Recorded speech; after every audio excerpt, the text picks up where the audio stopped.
Convince him to drop the charges. Now, Holmes, you and your little friends have cost me a night's sleep. But please, good morning. Mr. Lestrade, these religious fanatics are responsible for God knows how many deaths. And I have good reason to believe that they're also responsible for the 4 young girls who mysteriously disappeared last month. I beg of you, begin an investigation. Based on what? Your imagination?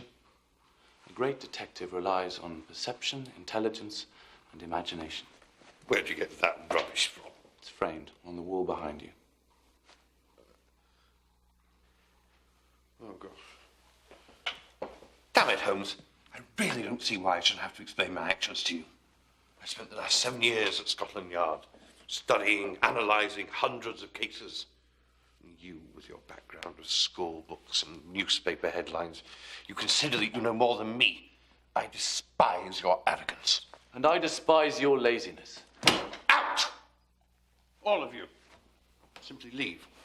If you have any investigative power in you at all, you'll have someone test these. Maybe then you'll be convinced. Out, Holmes.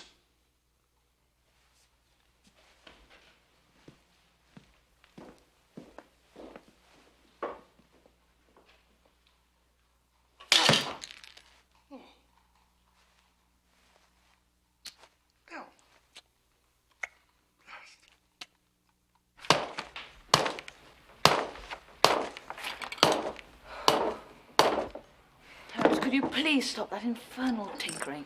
I've still got a headache from those hallucinations. Tinkering helps me think. Sleep helps me think. There's no time for sleep, Watson. We've got to keep working. We've got to find clues, something that could link Wax Flatter with the Rame Tep.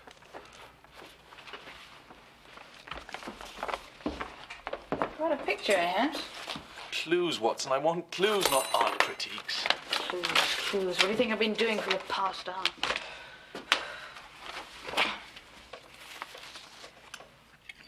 Yes, Mr. French Pastry. I have nothing whatsoever to say to you. I trust you have nothing to say to me. Watson! Watson, what have you done with that painting? Do you realize what you found? Wax Flatter as a young man? No, not just that. Bentley Bobster, Duncan Nesbitt, Rupert Wax Flatter. All of these men have died recently, except this man. This is Chester Cragwich. He was here in the window, and at the funeral. He's the only man in this group who's still alive. Good Lord. This is the clue we've been looking for. We're getting there, Watson. We're going to solve this crime. Good show, Watson. Holmes, I did not expect our foils to cross so soon. How did you know I was hiding in Wax Flatter's laboratory? You're forgetting we share the same keen powers of observation. You wanted to see me, sir? Yes. I shall be needing your assistance with these students. Oh, Mr. Holmes. I thought you'd gone. We were all under the same impression, Mrs. Dribb. Now, unfortunately, Mr. Holmes is in a rather awful mess. If the board knew of this, they would probably have you arrested, and then you would be sent to prison. But there's no need to tell the board. Holmes, I'm willing to forget about all of this. Tomorrow, you will go home as originally planned. Watson, you will do the same. I'm being expelled, sir. Watson, if I were to take this before the board, you would be summarily expelled. This will save you any such disgrace. Elizabeth, did you permit Mr. Holmes to stay in your uncle's study these past few days? Yes. Oh, dear. I find that extremely unladylike behavior in one so young. Indeed. Sir, may I suggest that we have the dog taken to the pound? What? I believe other schools do not allow pets. You can't take him away. Oh, well, perhaps in the circumstances I should take care of him myself. Holmes, it grieves me that you've taken advantage of my friendship. I think that it is now time to dispose of everything within the Wax Flatter laboratory. But, sir, the laboratory is filled with Mr. Wax Flatter's inventions, his drawings, his experiments.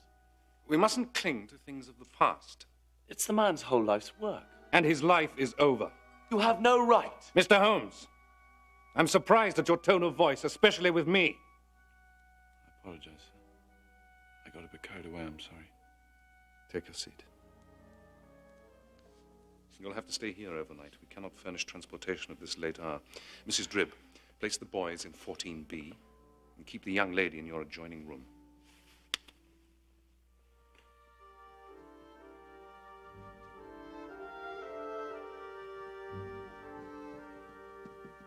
Holmes. Remember what I always taught you. Control your emotions, or they will be your downfall.